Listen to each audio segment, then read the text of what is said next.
Hello and welcome to this week's edition of the Furs, Feathers, and Fangs Creature Feature, a weekly series in which I talk about some of the amazing animals we get to share this planet with.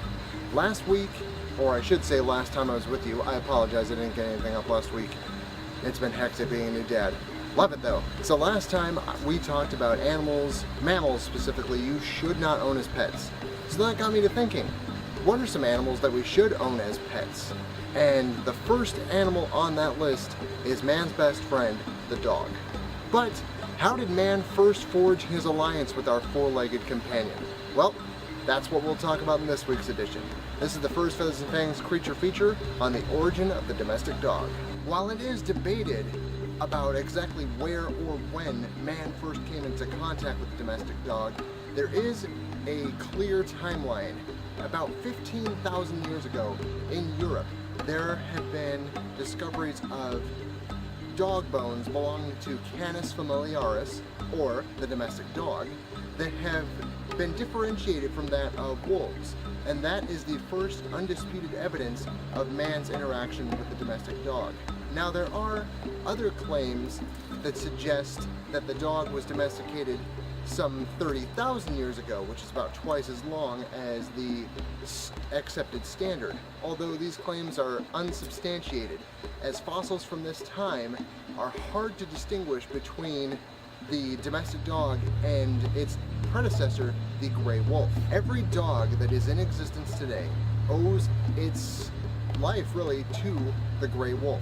It's also unclear as to exactly how man and wolf formed their alliance, which eventually led to us having man's best friend, the dog.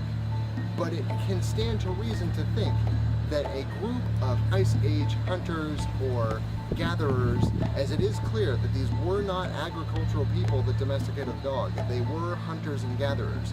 So it would make sense to think that maybe one night around a fire, roasting, they didn't have marshmallows, bummer, roasting mammoth meat, yeah, there we go, that the early humans in Europe might have come into contact with maybe lone wolves that were seeking out the very, very tempting smells of cooking meat. Now, a wolf without a pack is pretty much useless, so it would make sense to try and take in an easy meal. And anyone who has ever seen those puppy dog eyes, maybe the wolf, maybe that first wolf that approached man flashed the puppy dog eyes. Yeah, see, I can't do it that well. But one thing is certain, the domestication of the dog was one of the biggest leaps forward in mankind's evolution. And that's right up there with the discovery of fire, the creation of stone tools, and even the wheel to a certain extent. Now it's easy to see why our ancestors would want to take on the wolf as an ally. We as hunters, I've said this before, are pretty pathetic. We don't have large teeth, we don't have sharp claws, we're not fast, we don't see well in the dark. But you know who does do those things? The wolf. Wolves and humans are both social creatures, so it would make perfect sense as to why we would try and bring them from their packs into our packs, here to there. Now this didn't happen quite overnight. It wasn't simply sending out an invitation and letting the wolf just show up at our cave or our campfire.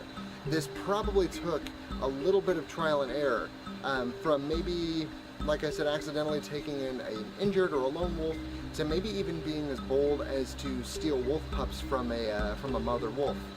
Not easy. I'm surprised we were able to do it if we did that. In any case, the wolf gave humankind a serious advantage, because now we had another creature as our ally that had an enormously good sense of smell, great night vision, very amazing hearing, and it was an animal that we could train. Wolves are extremely intelligent, and they passed that on to their dog descendants. It was through very selective breeding, and we didn't quite know what it was that we were doing at the time, but we took out some of the aggression of the wolf, but we kept the prey drive that would keep a dog going on the hunt and wanting to capture whatever we were chasing. We toned down the need to be the dominant animal in the pack, but we kept the mentality of wanting to be loyal and wanting to please the perceived alpha, which was us. We also kept that intelligence, that cunning. The dog became an extra set of ears, an extra set of eyes. It meant that we didn't have to be as on guard, especially at night. A dog could pick up the sense of danger either by scent, by sound, by sight, and we had a seriously formidable ally when it came to being tracked down by things like saber-toothed cats and bears. As generations went on, dogs drifted and became less wolf-like and more familiar to what we know today as dogs. But that is a completely different story, one that I don't quite have time for today. So stay tuned for part 2 of the creature feature on the domestication of the dog and how the dog has changed mankind's life. Is the dog your favorite animal, your favorite pet? Leave a comment down in the section below to let me know. If you have any questions regarding the dog, leave those down there as well. Be sure to check out our Facebook page at facebook.com/furrsfeathersfangs. As always, this has been Zach. Have a wild day, everyone.